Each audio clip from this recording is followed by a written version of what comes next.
Doctor साहब, अमरकंटक में जो इंदिरा गांधी राष्ट्रीय जनजातीय विश्वविद्यालय है उसमें आप असिस्टेंट प्रोफेसर के पद पर वर्तमान में कार्यरत हैं। तो डॉक्टर साहब, आपका स्वागत है। और हम आज के इस कार्यक्रम की में बातचीत का सिलसिला शुरू करते हैं। तो हमारा सबसे पहला सवाल आपसे है कि आपका जन्म कहाँ पर हुआ और आपकी जो प्राइमरी एजुकेशन है वो कहाँ पर हुई? जी डॉक्टर इंचड़ा साहब। जी जी जी जी नमस्कार। हमारा जन्म जो है वो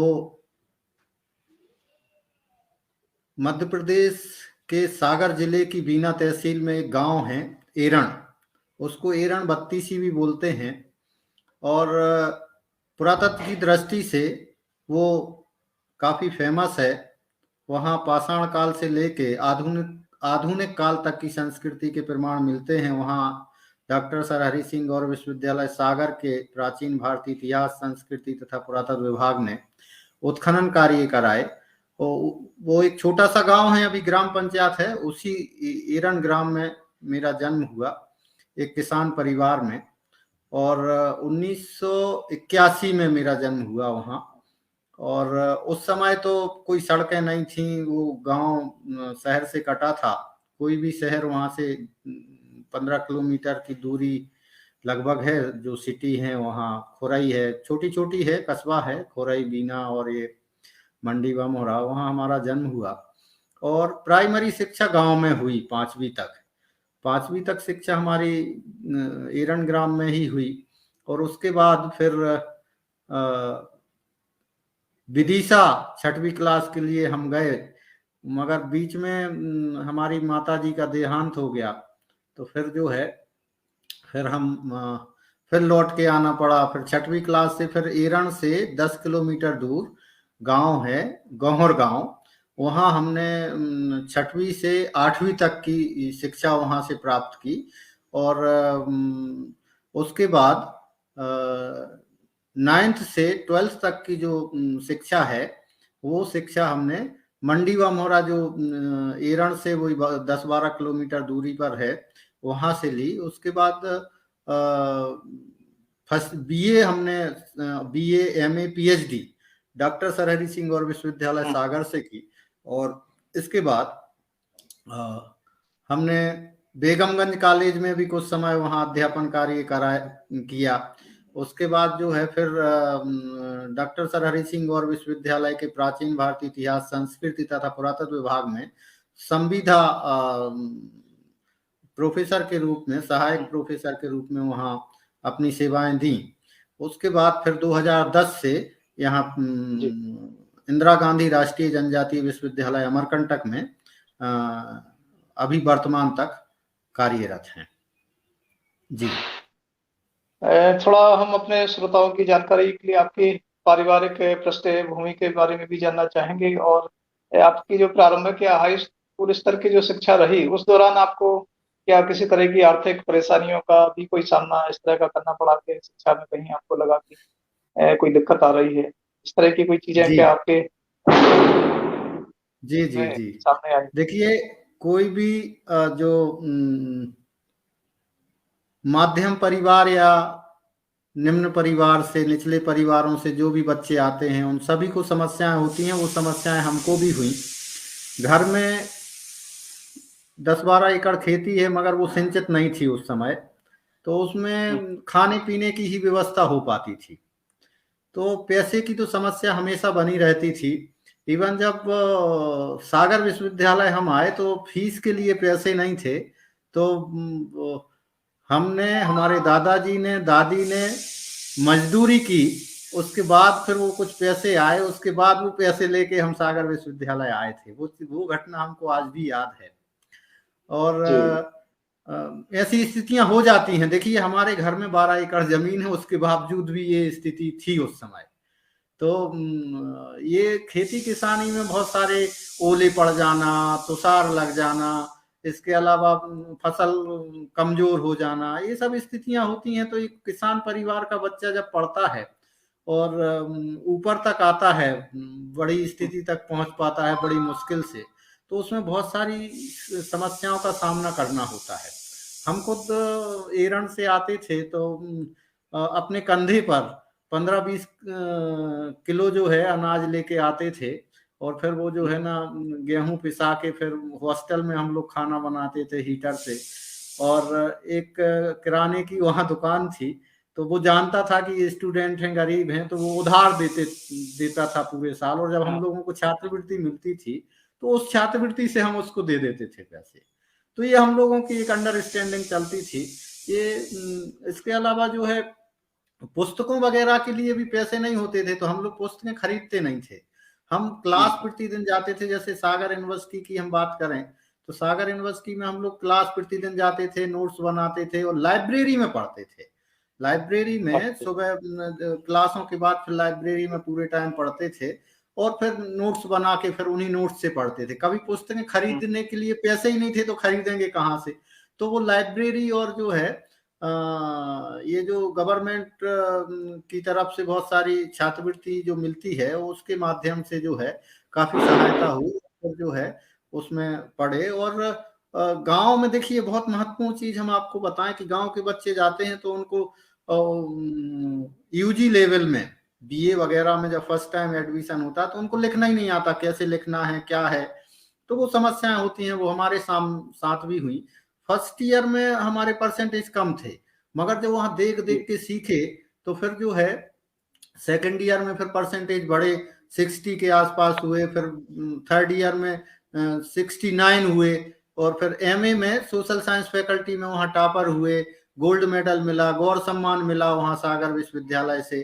तो ये जो है ये मेहनत का परिणाम भी है और पूर्वजों का आशीर्वाद भी है, और गुरुजनों का आशीर्वाद है कि ये सब चीजों में धीरे धीरे जो है कठिनाइयां होती हैं, मगर आर्थिक कठिनाइयां होती हैं। और उन आर्थिक कठिनाइयों से हम ये कहेंगे कि उनसे एक जो है एक शिक्षा भी मिलती है कि हमको कुछ करना है, हमको कुछ पैसा मिलना चाहिए, हमारी आर्थिक स्थिति कैसे सुधरेगी। तो फिर हम लोग दिन रात मेहनत करते थे। हम आपको बताएं कि ये जो चश्मा हमको लगता है तो इसको खरीदने तक को पैसे नहीं होते थे हमारे पास। तो फिर जो है जब हम बेगमगंज कॉलेज में पढ़ाने लगे थे तो उस समय खुद अपने पैसे से फिर ये चश्मा हमने बनवाया था। और हम एमए की जब पढ़ाई करते थे तो कंपटीशन हमारा था, एक लड़का था आदेश राय, वो अभी डिप्टी इनकम टैक्स कमिश्नर है भोपाल में। वो और हम दोनों लोग कंपटीशन में थे, 5-10 नंबर कम थे प्रीवियस में, तो उसके लिए हम लोग खूब दिन रात मेहनत करते थे। हम छत पे जाते थे हॉस्टल की तो दिखता नहीं था हमको कुछ, चश्मा तो था ही नहीं, तो हम सोचते थे चाहे हमको पढ़ना छोड़ना पड़े मगर हमको टॉप करना है, यहाँ गोल्ड मेडल हमको मिलना चाहिए। तो इस तरीके से हम लोग कंपटीशन में तैयारी करते थे। और बाद में फिर जो है अच्छा देखिए, एक यहाँ तक की बात, जब हम बेगमगंज कॉलेज में पढ़ाते थे उस समय हमारे पास 2 जोड़ी कपड़े थे बस, इसके अलावा कुछ नहीं था। और वहां से जब हम एक दिन आए गौर जयंती के समय तो डिपार्टमेंट गए, डिपार्टमेंट में मिश्रा जी हैं, एक बाबू हैं वहां, तो उन्होंने कहा कि तुम्हारा नाम शायद गौर सम्मान में है, तो एक बार देख लो वहां जाके। तो हम वहां देखने गए तो डीएसडब्ल्यू से कहा, छात्र कल्याण अधिष्ठाता से, कि हमारा नाम है। तो उन्होंने कहा कि कौन से संकाय में है, तो हमने कहा आर्ट संकाय में देखिए। तो उन्होंने देखा, बोले आपके घर चिट्ठी नहीं गई? तो हमने कहा कि हमारे घर चिट्ठी जो है ना 1 महीने बाद सर पहुंचती है, तो कल जो है गौर जयंती है। तो उन्होंने नाम देखा तो बोले तुम्हारा नाम है। अब नाम है, हमारे पास एक ही जोड़ी कपड़े थे, शाम को हॉस्टल में उन्हीं को साफ किया और कटिंग कराई, सुबह गौर सम्मान लेने गौर जयंती पर वहां पहुंच गए। तो लोगों के तो सब परिवार वाले, पिताजी सब परिवार वाले आते हैं ये सम्मान देखने के लिए। हमारे तो सब गुरुजन और सागर के सब निवासी थे देखने वाले। तो इस टाइप की चीजें होती हैं जो गांव से आते हैं बच्चे, जो जहां पहुंच मार्ग नहीं हो पाते हैं, तो ये बहुत सारी समस्याएं होती हैं। मगर उनके बावजूद भी अगर दृढ़ निश्चय आपने कर लिया है कि नहीं ये हमको पाना है, तो ये ऐसी कोई चीज नहीं है जो आपको रोक सके उस चीज को पाने के लिए। हर चीज संभव है, पॉसिबल जो है हर चीज है। तो ये हमने अपने जीवन में देखा, क्योंकि अब हम तो कभी नहीं सोच सकते थे कि गौर सम्मान, गोल्ड मेडल, 2-2 गोल्ड मेडल हमको वहां से मिले सागर विश्वविद्यालय से, जो कभी हम सोच भी नहीं सकते थे कि एरण गांव से जाके वहां ये सब होगा। मगर सोच लिया था मन ही मन, किसी को बताया नहीं था। और कि हमको यहाँ से गोल्ड मेडल मिलना चाहिए, गौर सम्मान मिलना चाहिए, क्योंकि वो देखते रहते थे फर्स्ट ईयर से कि यहाँ बहुत सारे जो है गौर सम्मान और गोल्ड मेडल मिलते हैं। तो मन में एक था कि यहाँ से मिलना चाहिए, इस मंच से, वाइस चांसलर के हाथ से। तो प्रोफेसर धीरेन्द्र पाल सिंह थे, डीपी सिंह साहब, वो अभी यूजीसी के चेयरमैन हैं, उनके हाथ से गौर सम्मान मिला था। और उस गौर सम्मान में लिखा था कि मोहनलाल चरार को समाज विज्ञान संकाय में सर्वाधिक अंक अर्जित कर विश्वविद्यालय को गौरवान्वित करने के उपलक्ष्य में इनको गौर सम्मान से सम्मानित किया जा रहा है। ये हमारे लिए जीवन की सबसे बड़ी उपलब्धि थी। और उस समय हमने सोच लिया था कि अब हमको नौकरी मिले ना मिले, मगर हमने गौर साहब का कर्ज अदा कर दिया। कुछ गौरव हम यूनिवर्सिटी को पहुंचा सके, तो हमने पढ़ाई मेहनत की। तो उस समय हमने ये मन में एक भाव आया था। जी बराबर, आपने जो मेहनत की उसका प्रतिफल भी आपको मिला। अब मैं ये जानना चाहूंगा कि आपने जो पीएचडी की है, उस पीएचडी के लिए आपने कौन सा सब्जेक्ट चुना था, उसके बारे में हमारे सुनने वालों को जानकारी दीजिए। हाँ, पीएचडी जो हमने की, पीएचडी एक्चुअली हमारा जो हमने गांव बताया आपको, एरण जो है, वो एरण जो है वो वेल नोन साइट है, वो विश्व प्रसिद्ध साइट है। और ऐसा इतिहास जो भी पढ़ते हैं तो बगैर एरण के इतिहास अधूरा ही है, क्योंकि वहाँ समुद्रगुप्त भी रहा है, वहाँ मौर्य साम्राज्य के अशोक इत्यादि का साम्राज्य भी रहा है। तो पाषाण काल से लेके और ब्रिटिश पीरियड तक के बहुत सारे पुरावशेष वहां से मिलते हैं। तो मतलब वो कहना चाहिए कि विशाल भंडार है वो संस्कृति का। वहाँ संस्कृति का, एक भारतीय संस्कृति का, भारतीय अध्यात्म का, भारतीय कला का, भारतीय संस्कृति का एक समन्वय अगर देखना है तो वो एरण में देखने को मिलता है। अब चूंकि हमारा जन्म ही वहां हुआ, तो हमने इसी कारण से बीए में जब आए तो 3 सब्जेक्ट चुनना पड़ते हैं। तो हमने वहाँ ancient Indian history, culture and archaeology एक चुना, एक पॉलिटिकल साइंस था और एक ज्योग्राफी था। तो उसमें फिर ancient Indian history, culture and archaeology में ही हमने एमए किया। और एमए करने के बाद, क्योंकि अब जिस गांव में पूरी सागर यूनिवर्सिटी के मतलब लगभग जो है 7-8 सेशन में एक्सकवेशन किया, तो वहां फिर हमने उसी गांव के ऊपर पीएचडी का टॉपिक लिया। और हमारी पीएचडी का टॉपिक था एरण की ताम्रपाषाण संस्कृति एक अध्ययन। एरण की ताम्रपाषाण संस्कृति एक अध्ययन। ताम्रपाषाण संस्कृति वो है जो जिसमें तांबे के मानव जो है पाषाण काल से निकल के तांबे के उपकरण उपयोग करता था, पत्थर के उपकरण साथ साथ उपयोग करता था।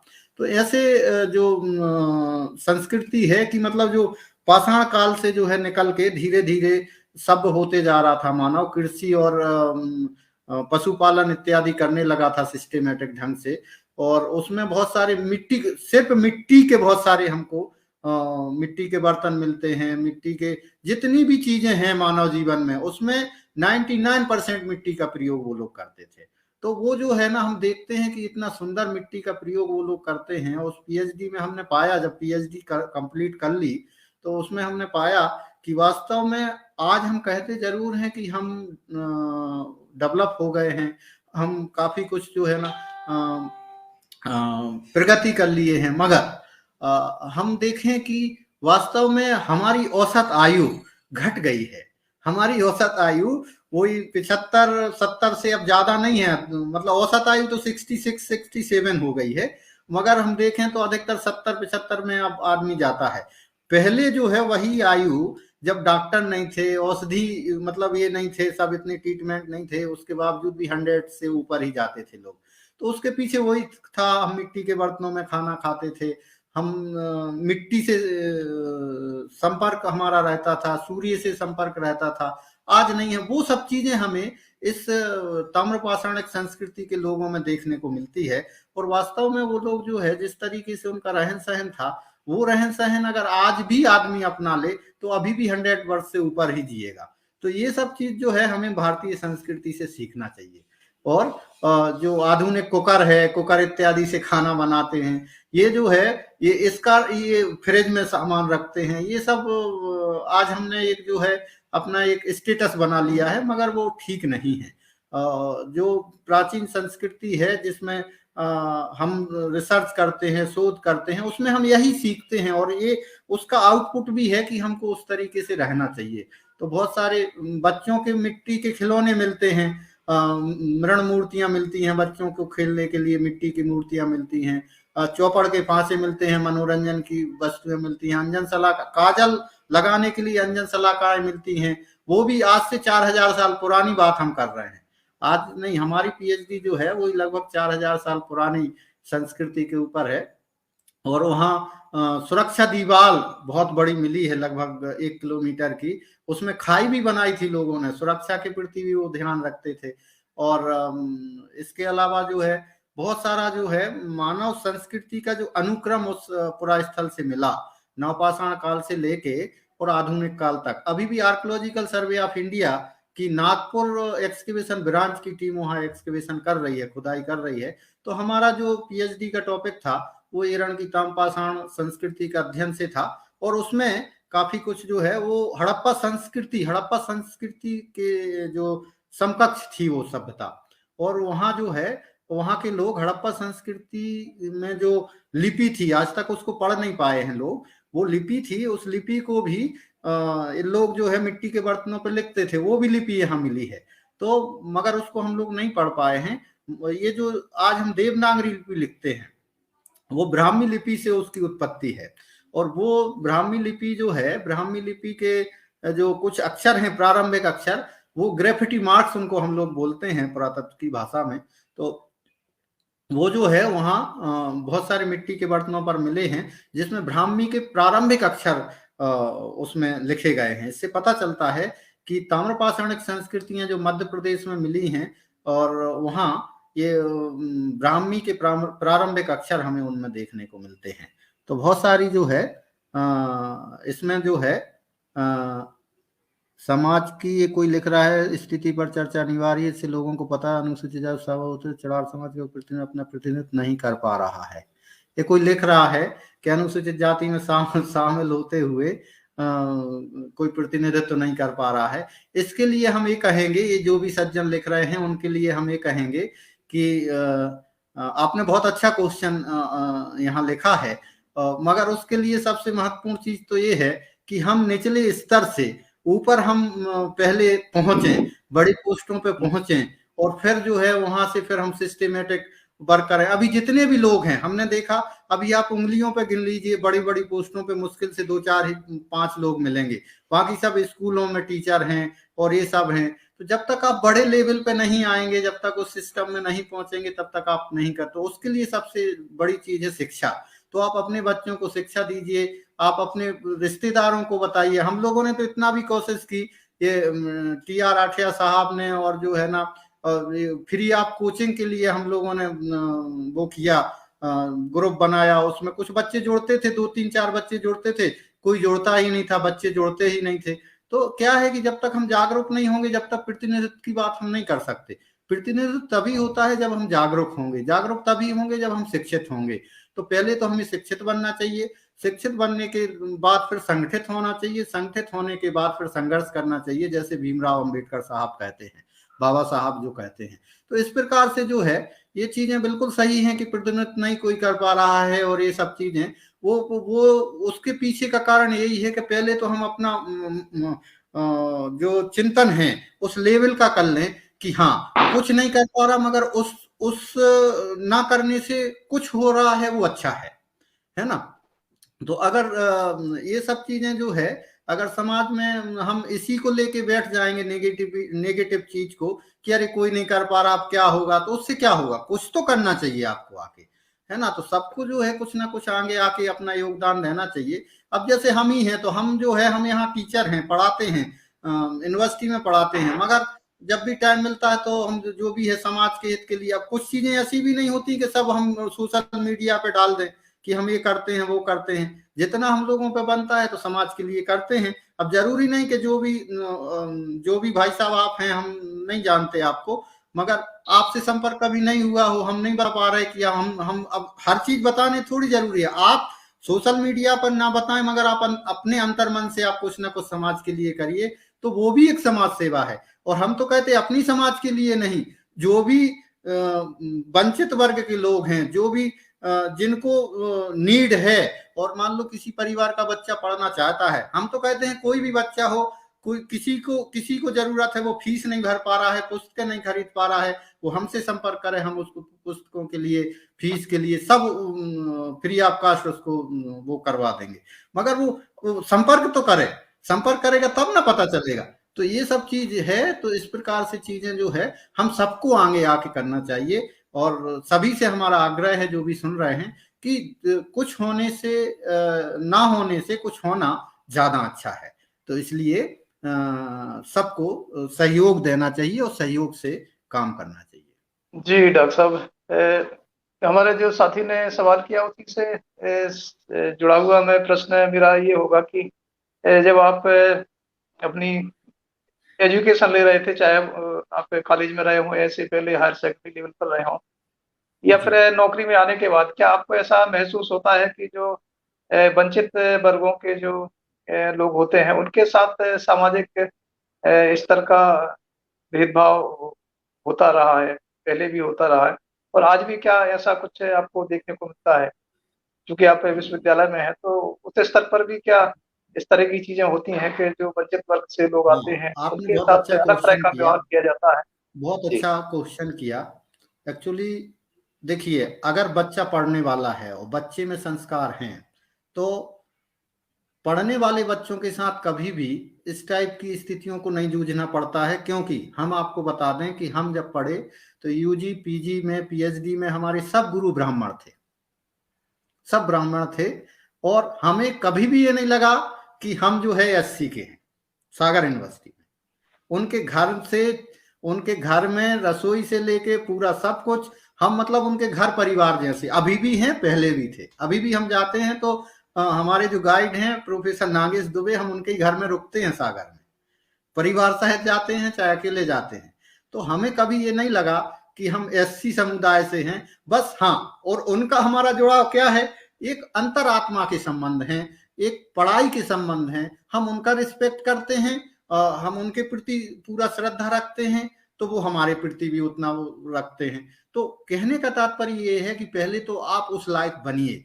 हम कहते जरूर रहते हैं कि भेदभाव होता है, नो डाउट, कुछ लोग भेदभाव करते हैं, मगर वो लोग भेदभाव करते हैं जो जिनका चिंतन उस लेवल का नहीं होता। निचले लेवल में गांव में जाएंगे, हमारे गांव में अभी भी बहुत भेदभाव होता है, मगर हम आपको बताएं वहां भी समाजों में एससी एससी से भेदभाव करता है। अगर तो एससी एसटी का, अब अपनी समाज का अलग है, एक सिस्टम अलग है, अपनी भेदभाव नहीं होता, मगर दूसरी समाजों से होता है। तो वो एससी एससी में भी बहुत सारा है, मगर हमने ये देखा कि चाहे एससी का हो, चाहे एसटी का हो, चाहे कोई भी बच्चा हो, अगर वो अच्छे से पढ़ता है, वो अच्छे मार्क्स लाता है, ईमानदारी से पढ़ता है, तो सब लोग उसकी मदद करते हैं। और हमारे लिए इस टाइप के टीचर मिले। और बाद में, हाँ, बाद में हमने कुछ देखा, नौकरी के समय भी देखा कि हाँ, कुछ लोग ऐसे होते हैं जो थोड़ा भेदभाव करते हैं, मगर गुरु लोगों को हमने कभी नहीं देखा कि उनने भेदभाव किया है। हाँ, मगर दूसरे समाज में होता है, भेदभाव होता है। और ये भी होता है कि अगर इंटरव्यू वगैरह में कोई इस टाइप के लोग आते हैं तो वो अपने पक्ष, स्वाभाविक है, मान लीजिए जिसके जो परिचित होंगे उसके पक्ष में लोग रहेंगे। अब जैसे कि सागर यूनिवर्सिटी का कोई आएगा इंटरव्यू देने और हम बैठे रहेंगे तो थोड़ा सा लगेगा यार ये हमारी यूनिवर्सिटी का है। तो ये जो है क्षेत्रवाद, ये जो है ये कहीं ना कहीं थोड़ा होता है, सभी के अंदर होता है। तो ये सब चीजें तो होती हैं, मगर हम ये कहेंगे कि अगर आप ईमानदारी से पढ़ते हैं और अच्छे मार्क्स लाते हैं, अच्छा आपका संस्कार है, ईमानदार हैं, तो आपके सभी समुदाय के लोग आपका इज्जत करेंगे और आपको सम्मान देंगे और आपको घर जैसा रखेंगे। हमारे मतलब लगभग सभी गुरु आज की डेट में हमारे 3-4 गुरु अभी हैं, और उनसे और हमारा कभी ये हमें लगा ही नहीं कि हम अलग हैं, और वो जो है ब्राह्मण हैं और हम एससी के हैं, कभी हमें ये भाव नहीं हुआ उनके अंदर।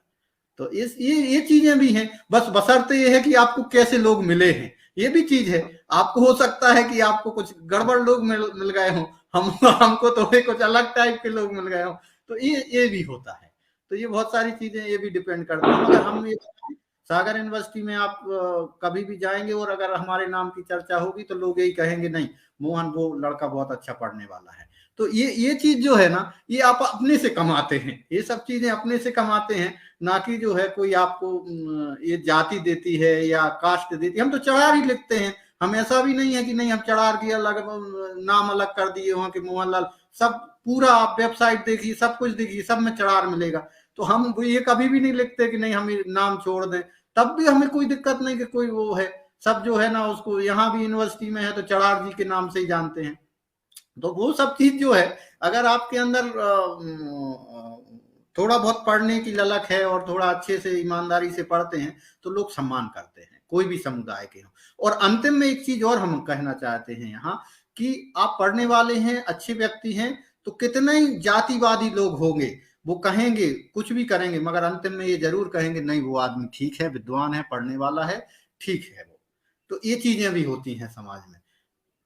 जी जी डॉक्टर साहब, हम थोड़ा सा, हमारे जो श्रोता हैं, वो चूंकि आपने ईरान के ऊपर ही अपनी पीएचडी की है और वो पुरातात्विक ऐतिहासिक स्थान है, तो कोई यदि जी हमारे साथी उसमें रुचि रखते हैं और वो जाना चाहते हैं ईरान, तो वो कैसे पहुंचे, और वहां पर उनको क्या क्या चीजें ऐसी हैं जो उनको देखना चाहिए वहां जाकर? ये हमारे श्रोताओं को, जो देश भर से हमारे सुनने वाले लोग हैं, उनके लिए जी आप जी थोड़ा जी। सा उसके बारे में बताइए विस्तार से, ईरणपुरा ईरान के स्थल बारे जो है भारतीय संस्कृति, अध्यात्म, कला और योग इत्यादि के विषय में वहां से हमको जानकारियां मिलती हैं। और देखें तो भारतीय संस्कृति के विकास में ईरान का बहुत महत्वपूर्ण योगदान है। वहाँ सिस्टेमेटिक ढंग से अगर आपको देखना है कि विकास कैसे हुआ मानव संस्कृति का, मानव जाति का, मानव समाज का, तो ईरान स्थल के पुरावशेषों का अध्ययन करके देखा जा सकता है। तो इसके लिए सबसे पहले तो हम आपको ये बता दें कि एक हमारी पुस्तक है, ईरान एक सांस्कृतिक धरोहर, वो ईपीजी पाठशाला और इसके अलावा जो है ई पुस्तकालय और 44books.com, इस पर फ्री ऑफ कास्ट जो है वो अवेलेबल है, पीडीएफ फॉर्म में वहां पड़ी हुई है, तो उसको आप पढ़ के ये सब समझ सकते हैं। दूसरा, अब जाने की बात रही तो बहुत महत्वपूर्ण पुरा स्थल है, अभी भी वहाँ खुदाई का काम चल रहा है, आर्कियोलॉजिकल सर्वे ऑफ इंडिया वहाँ एक्सकवेशन का वर्क कर रहा है, और वहाँ गुप्तकालीन मंदिर हैं, वहाँ गुप्तकालीन मंदिर हैं, आज से वही 1600-1700 साल पुराने मंदिर हैं वहाँ। समुद्रगुप्त का नाम तो सभी लोग जानते हैं, समुद्रगुप्त ने वहाँ विश्व का सबसे विशालतम मंदिर बनाया था, विष्णु का मंदिर बनाया था। भगवान विष्णु की प्रतिमा जो है वहाँ लगभग 14 फीट 2 इंच की प्रतिमा है, एक पत्थर की बनी हुई। इतनी बड़ी प्रतिमा पूरे भारत में कहीं नहीं है, वो भी गुप्त काल की। समुद्रगुप्त ने वो मंदिर बनाया था, उसका अभिलेख भी वहां मिला है। और उसके अलावा वहां वाराही की एक प्रतिमा मिलती है, पशु वाराही की, जो भगवान विष्णु का ये जो तीसरा अवतार है, वाराह अवतार, उसका प्रतिमा मिलती है। वो प्रतिमा जो है लगभग 12 फीट ऊंची है, 14 फीट लंबी है और 5.5 फीट चौड़ी है। ये एक पत्थर की है, इतनी विशाल प्रतिमा पूरे विश्व में कहीं नहीं है। तो इतनी ये कला, ये भारतीय कला, उस समय की टेक्नोलॉजी, उस समय की जो आर्टिस्ट थे उनका जो चिंतन था, अगर हम देखें तो उस कला में हमको स्पष्ट दिखाई देता है। उसको आप देखेंगे, वहां जाएंगे तो लगेगा कि इसको हम देखते ही रहें। इसके अलावा वहां लगभग 50 फीट ऊंचा गड़ोर पिलर है, 50 फीट ऊंचा गड़ोर पिलर जो है, उसके ऊपर जो भगवान विष्णु के वाहन गड़ोर हैं वो मानवाकार आकृति में वहां बने हुए हैं, हाथ में वो सर्प लिए हुए हैं। तो ये जो है, इसके अलावा नरसिंह की प्रतिमा वहां देखने को मिलती है, शेष साई विष्णु की कई प्रतिमाएं हैं। अच्छा, दूसरा एक और बहुत महत्वपूर्ण चीज है, वहां कृष्ण लीला के बहुत सुंदर चित्रण हैं, में। कृष्ण जन्म से लेकर और कंस वध तक के वहां बहुत सुंदर चित्रण हैं। और इसमें जितनी भी कथाएं हैं, कंस, जो महाभारत सीरियल में लोगों ने देखा होगा, महाभारत में लोगों ने पढ़ा होगा, वो सभी सीरियल के चित्र वहां देखने को मिलते हैं। और दूसरा, एरण का जो प्राकृतिक सौंदर्य है वो अपने आप में देखते ही बनता है, क्योंकि एरण ग्राम को 3 ओर से बीना नदी घेरती है। ये रायसेन होकर जाती है, ये बेगमगंज होकर बीना नदी वहां बड़ी हो जाती है एरण में।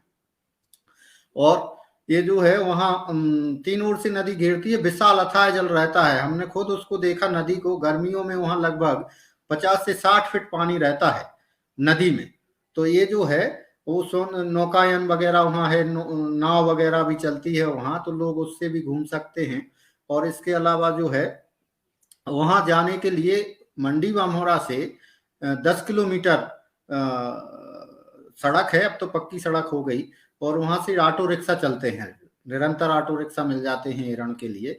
तो वहां से मंडी बामोरा रेलवे स्टेशन से जा सकते हैं। दूसरा, खुरई रेलवे स्टेशन से लगभग 18 किलोमीटर एरण पड़ता है, वहां से भी गाड़ी हायर करके वहां से जा सकते हैं। बस भी चलती है वहां से, जो धनसरा गांव है वहां से 2 किलोमीटर दूर एरण से, वहां तक वो छोड़ती है। वहां से पैदल भी आ सकते हैं या कोई टैक्सी से आ सकते हैं।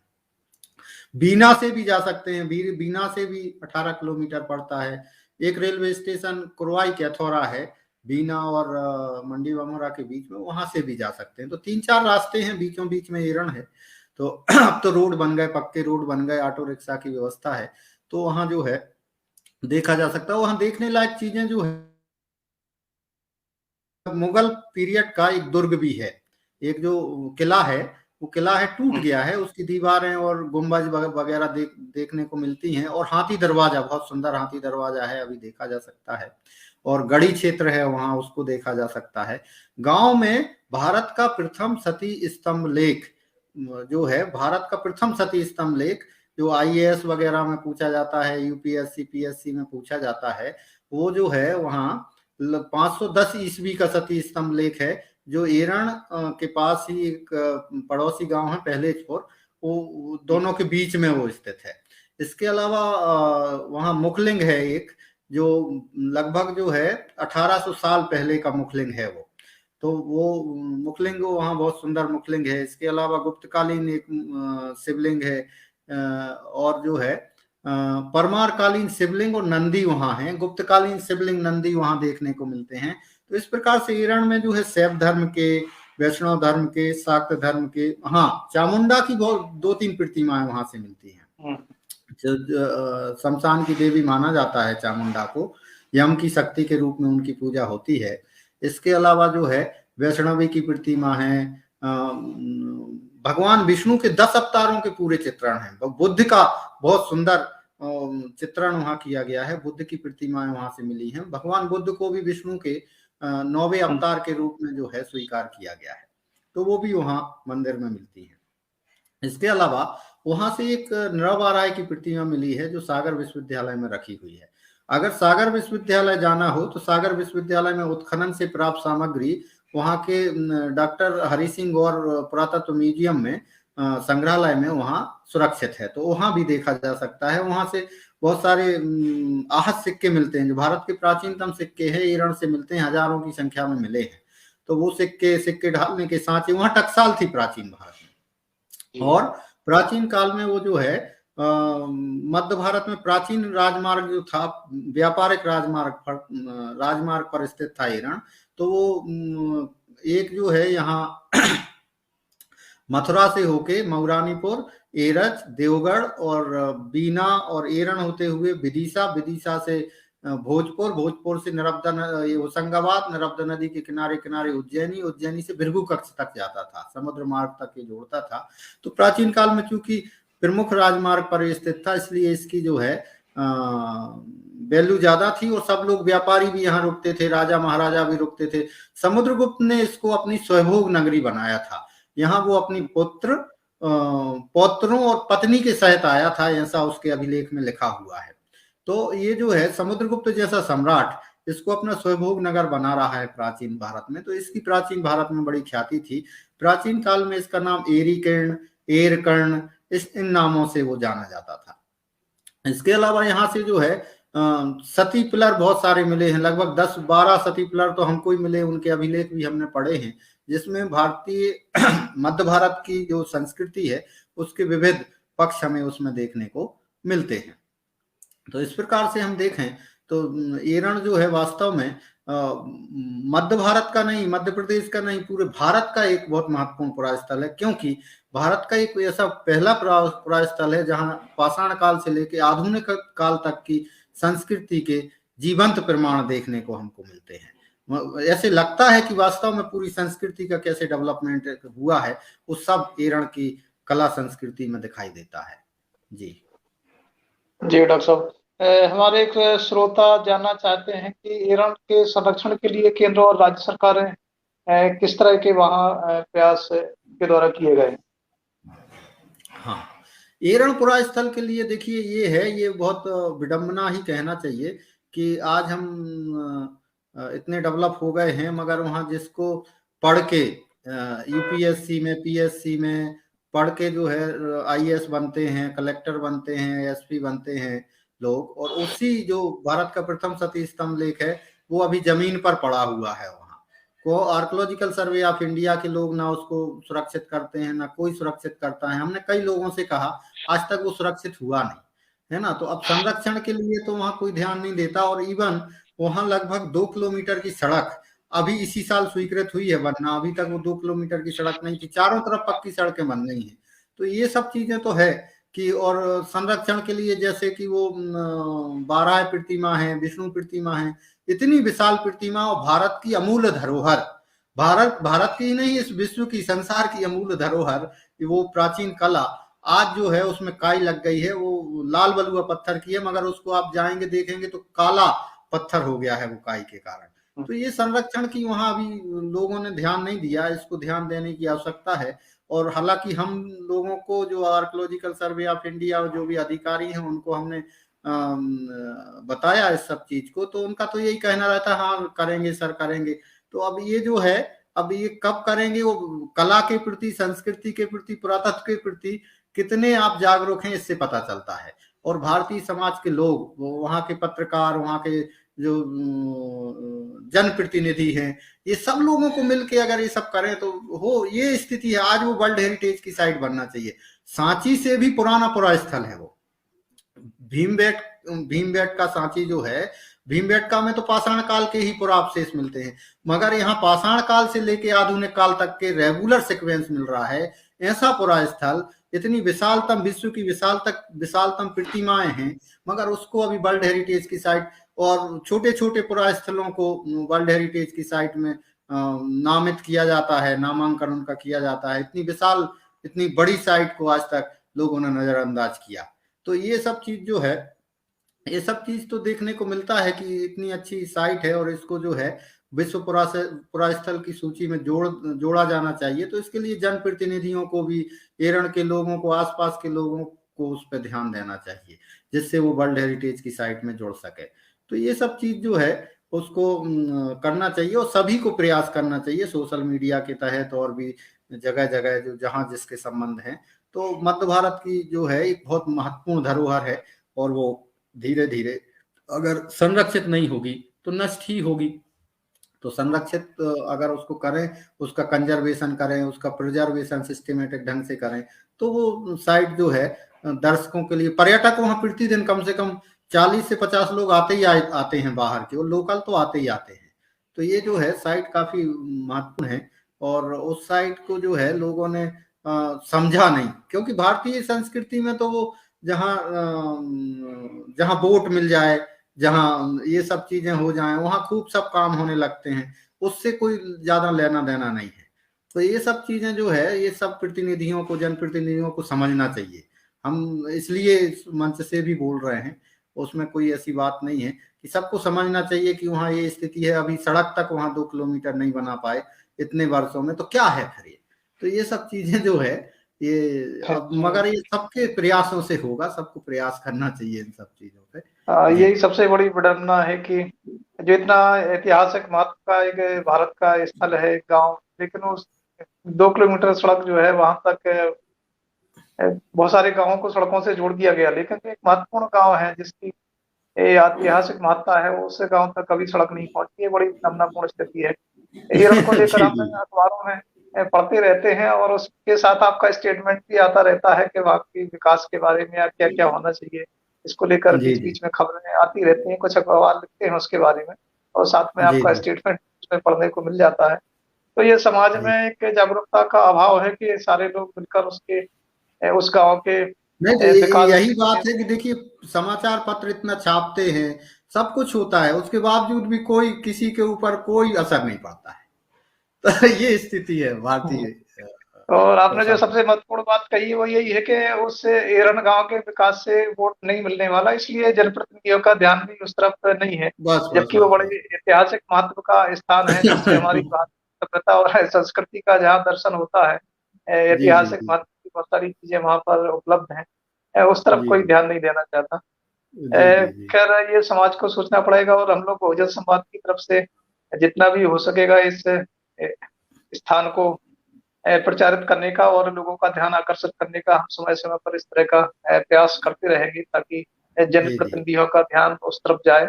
और कभी हम कोशिश करेंगे कि इस डिबेट में हम जनप्रतिनिधियों को जो स्थानीय है वहाँ के, उनको लेकर जी, भी जी। आएँगे और उनसे हम पूछेंगे कि भाई आप लोग इसके लिए कोई अरे प्रयास आपको क्यों हम नहीं बताएं, कर वहाँ के विधायक जो है ना, हर 15 दिन में उसी सड़कों से उस गांव में जाते हैं, 15 महीने भर में, मगर उनको वो सड़क नहीं दिखाई देती है।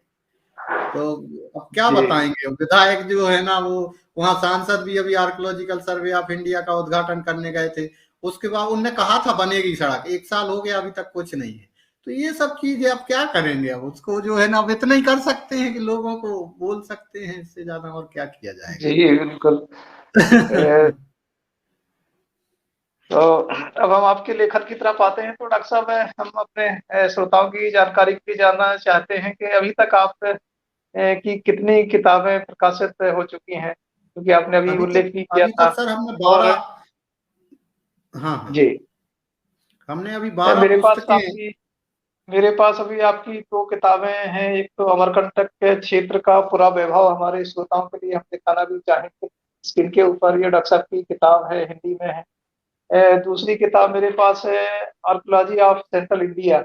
ये अंग्रेजी में एक किताब मेरे पास डॉक्टर साहब की मौजूद है। बाकी मैं, जैसा डॉक्टर साहब ने अभी बताया था कि पीडीएफ वहाँ पर कुछ किताबों के उपलब्ध हैं, तो मैंने पीडीएफ के माध्यम से भी आपकी किताबों को पढ़ा है।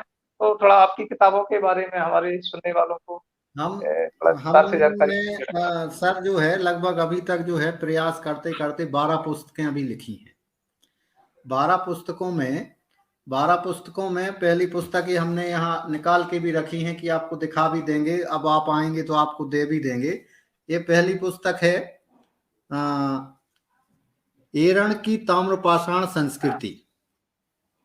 जी, हाँ, एक ये पुस्तक है। दूसरी है ये land land and water resource management system in ancient India. जी, एक एक तीसरी पुस्तक है ये art architecture and archaeology of India. ये जी, इसके अलावा ये आपने बता ही दी है, अमरकंटक क्षेत्र का पूरा वैभव। दूसरा है योग विज्ञान के मूल तत्व। योग विज्ञान के मूल तत्व BKS अयंगार जी की स्मृति ग्रंथ है ये, उनकी स्मृति में निकाला जी, था। तो ये 3-4 लोग थे, हम विभाग अध्यक्ष थे योग विभाग के, तो उस समय निकाला था ये। उसमें नीलम श्रीवास्तव हैं, श्याम सुंदर पाल हैं, संदीप ठाकरे हैं और हमारा नाम है मोहनलाल।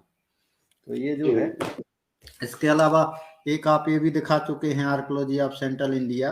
हाँ, इसके अलावा जो है एक ये है ये एरण की ही फोटो है, इसमें बारह की प्रतिमा आप देख रहे हैं, ये नर्मदा जी की एक हाँ, प्रतिमा है। अमरकंटक के जो मंदिर हैं, प्राचीन भारतीय इतिहास संस्कृति तथा पुरातत्व, यूजीसी नेट JRF के लिए है ये, तैयारी के लिए। तो हाँ, ये जो है ये एक पुस्तक है।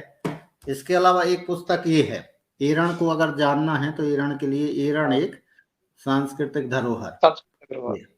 ये जो है, ये प्रतिमा जो आप देख रहे हैं, ये विष्णु की प्रतिमा है। ये जो अच्छा, एक ये बाजू में ये वाली प्रतिमा जो है ये विष्णु की है। ये हाँ, नरवाराय की सागर संग्रहालय में है, ये एरण में है। तो एक हाँ, पुस्तक ये है। एक पुस्तक है ये आलोक श्रोत्री ये सर हैं, हमारे गुरुजी हैं, उनके हाँ, साथ में, और हमने दोनों लोगों ने लिखी थी, भारतीय कला जी, संस्कृति की नवीन आयाम। इसके अलावा एक पुस्तक है मध्य भारत की कला संस्कृति एवं पुरातत्व। तो पुरातन। ये हमारे गुरु हैं डॉक्टर नागेश दुबे, और हम दोनों लोगों ने इसको संपादित किया है। और एक पुस्तक अभी छप के आई है, ये अच्छा, है ये cultural heritage of ancient India. ये एडिट हमने जी, की है। इसके अलावा एक जो एरण के लिए सस्ती पुस्तक है, जो वहाँ के लोगों को मिल जाए, वहाँ भी अवेलेबल है पुरा स्थल पर, एरण एक परिचय। तो ये जो है ये पुस्तक है। इस प्रकार से 12 पुस्तकें अभी तक हम लिख पाए हैं। तो और धीरे धीरे काम चल रहा है। तो ये जो है ना, ये पीडीएफ में अवेलेबल हैं, ये पुस्तकालय वगैरह पे ये सब अवेलेबल हैं, फ्री ऑफ कास्ट। इनको पैसे कमाने के लिए नहीं है, ये लोगों को जानकारी के लिए। तो हमारे कोई श्रोता जो पाठक आपकी किताबों को खरीदना चाहते हैं, पढ़ना चाहते हैं, तो उनके लिए कहाँ पर उपलब्ध अगर और कोई कैसे खरीदना होगा? चाहता है तो ये अमेजन पर अवेलेबल हैं, फ्लिपकार्ट पे अवेलेबल हैं। तो वहाँ अगर ये डाल देंगे ना, डॉक्टर मोहनलाल हाँ, चरार डाल देंगे अमेजन पे, तो पुस्तकें आ जाएंगी। और जो है फ्लिपकार्ट पे आ जाएंगी, बहुत सारी साइट हैं। अगर गूगल में हाँ, कोई टाइप कर देगा ना डॉक्टर मोहनलाल चरार, तो उसमें बहुत सारी बुक्स बुक्स लिख देंगे तो बहुत सारी बुक्स आ जाएंगी, और उसमें से ये जो है खरीदी जा सकती हैं। तो ये दिल्ली से सब पब्लिश हैं। तो ये जो है जी, वो आजकल तो उनका बहुत वो है। और दूसरा, अगर जिनके पास पैसा नहीं है, जो नहीं खरीद पाते, तो वो ई हाँ, पुस्तकालय और 44books.com पर पीडीएफ में भी पुस्तकें पड़ी हुई हैं, 6-7 तो पड़ी हुई हैं पीडीएफ में, और बाकी हम डाल देंगे, तो वहां से भी उनको पढ़ सकते हैं। हाँ। पीडीएफ में तो मैंने भी आपकी जो किताबें हैं उनको वहां पर पढ़ा है, जो हमारे पास पैसे उपलब्ध नहीं है। तो हमारे सुनने वालों के लिए हम बताना चाहेंगे कि डॉक्टर साहब की किताबों को पढ़ने में जिनकी रुचि है, हमारे साथी ई पुस्तकालय पर जो है जाकर पीडीएफ में पढ़ सकते हैं। साथ ही वो अमेजन और जैसा उन्होंने बताया कि फ्लिपकार्ट के ऊपर उपलब्ध है, तो वहां से भी आप मंगा सकते हैं। अंत में डॉक्टर साहब, हम हमारे एक साथी का सवाल था, हमारे जो श्रोता हैं उन्होंने पूछा था कि आपका जो है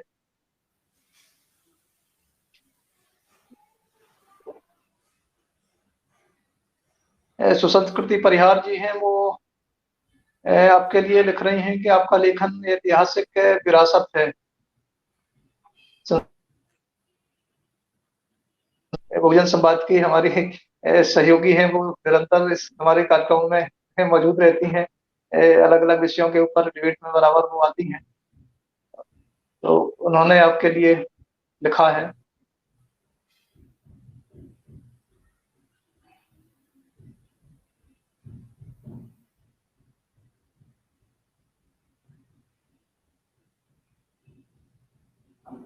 हमारे साथी का एक सवाल, हमारे श्रोताओं का एक सवाल था।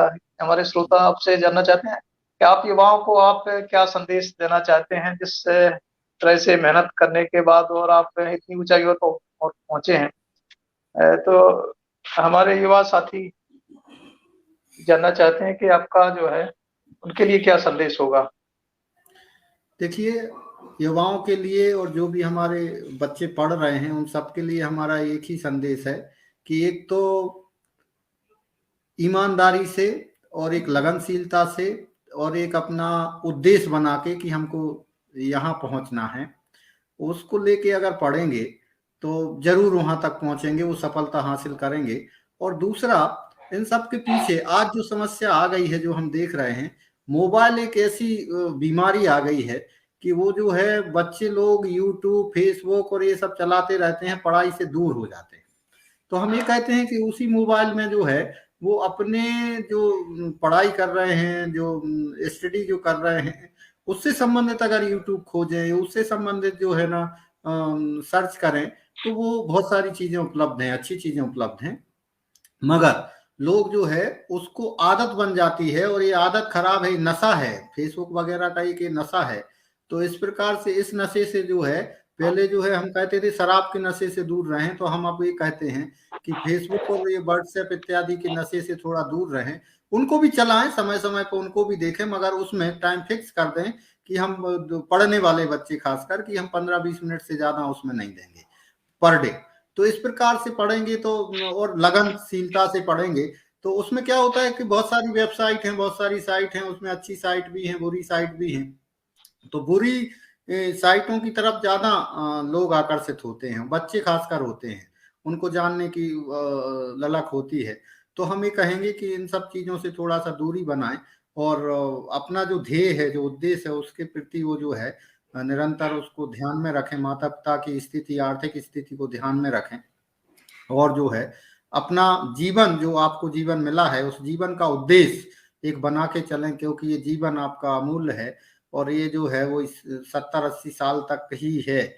अब उसमें आप कितना टाइम बर्बाद करते हैं, एक कैलकुलेशन हम बताते हैं कि अगर किसी की 80 साल उम्र है तो समझना चाहिए कि वो 40 साल है, क्योंकि 12 घंटे हम सोने के पहले जागने और जागने के बाद जो गतिविधियां करते हैं, तो आधा टाइम तो इसी में निकल जाता है। अब 12 घंटे ही बचते हैं, तो वो जो है ना सिर्फ 40 वर्ष है आपका वर्किंग। अब उसमें आप मतलब कितना बर्बाद करते हैं, कितना जो है किस चीज में लगा देते हैं, ये पूरा कैलकुलेशन से वर्क करना चाहिए।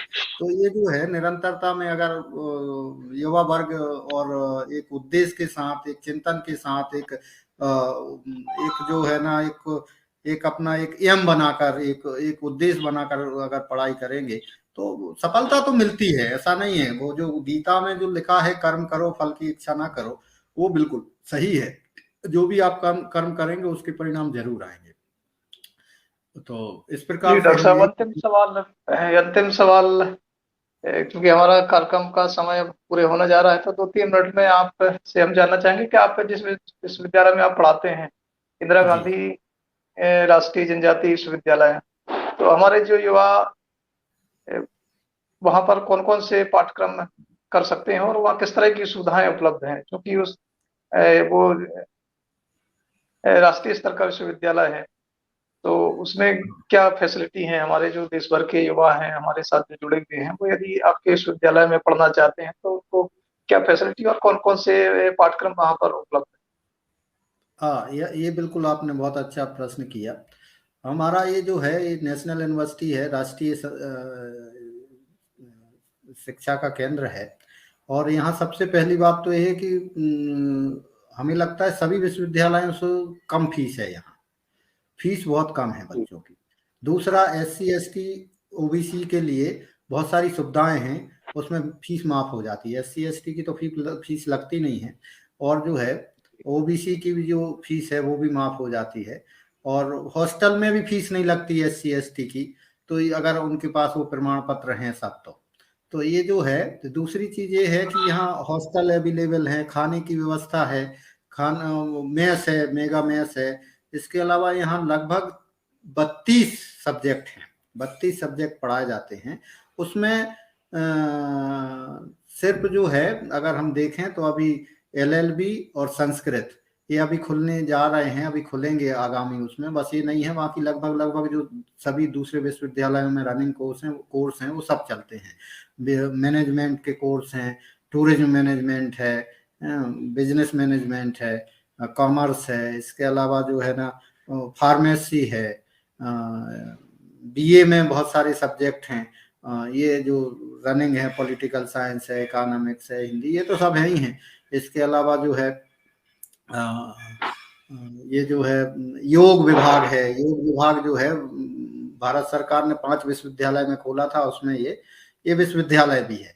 और वो ये जो योग विभाग है उसका सौभाग्य हमको मिला कि हम उसके संस्थापक हेड रहे, और उसमें लगभग 4 वर्ष तक हम उसने इंचार्ज संस्थापक हेड के रूप में उसमें काम भी किया। बहुत अच्छा योग डिपार्टमेंट है। अभी योग का जो है चलन भी है और लोग उससे स्वस्थ भी होते हैं, और बहुत अच्छा है। तो उसमें भी बहुत सारे संभावनाएं हैं, उसमें भी एडमिशन ले सकते हैं। इसके अलावा पत्रकारिता वगैरह के कोर्सेस हैं, और वोकेशनल कोर्स बहुत सारे चलते हैं। जो व्यवसायिक पाठ्यक्रम है वो भी बहुत सारे चलते हैं। तो इनमें वो हमारी वेबसाइट के ऊपर सभी पाठ्यक्रम डले हुए हैं। हमारी वेबसाइट जो है www.igntU.in पर जाके इसको देखा जा सकता है। और जो भी अभी तो खैर एडमिशन की प्रक्रिया पूरी हो गई है, अब नेक्स्ट ईयर जो है फिर विज्ञापन आता है वही मार्च-अप्रैल में, तो फिर उसमें एंट्रेंस टेस्ट होता है सभी एग्जाम के लिए। अगर वो क्वालिफाई कर जाते हैं तो फिर यहाँ फीस और रहने की खाने की उतनी ज्यादा दिक्कत है नहीं। तो यहाँ आसानी से जो है अच्छे टीचर हैं, लगभग 250 के आसपास टीचर यहाँ हैं, और सब अच्छे टीचर हैं। और माहौल भी अच्छा है, पढ़ाई लिखाई का। जंगल है, चारों तरफ जंगल है, आश्रम है, गुरुकुल है। ये जो प्राचीन काल में गुरुकुल थे उसी टाइप का है जी। तो ये आपने बहुत अच्छी जानकारी दी कि जो SC ST के छात्र हैं उनको वहां पर किसी तरह की फीस नहीं देनी होती और रहने के लिए भी हॉस्टल की फीस नहीं लगती। तो हमारे देश भर के जो युवा यदि आपकी विश्वविद्यालय में प्रवेश लेना चाहते हैं तो इसलिए एक बहुत अच्छा अवसर है और साथ ही आपने कहा कि ओबीसी के छात्रों की फीस भी माफ हो जाती है, तो ये बहुत महत्वपूर्ण जानकारी आपने दी।